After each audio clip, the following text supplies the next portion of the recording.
దావీదు పుట్టుకలో రహస్యం ఏంటి? తన తరము వారికి దేవుని సంకల్పం చొప్పున సేవ చెయ్యాలి. సేవ పని చేశాడు.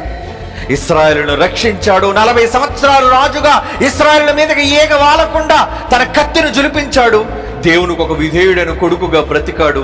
దేవుని సంకల్పం అంతా నెరవేర్చిన ఒక ముద్దుల కొడుకు, దేవుని ఇష్ట ప్రకారం బ్రతికని ఇష్టానుసారుడు. అది దేవుని సంకల్పం. అందుకే జరిగింది అతని జన్మ. పరమార్థం సంకల్పంలోని దేవుని యొక్క మనిషి జన్మ. దేవుని సంకల్పంలో దావీదు జన్మ ఎందుకు జరిగింది అంటే, నాయన నువ్వు పుట్టిన నీ తరంలో నీ చుట్టూ ఉన్న సోదరులకు సోదరీమణులకు నీ సేవ చేయకుడుగా మీ అందరి కోసం కూడా వ్రాసాడు.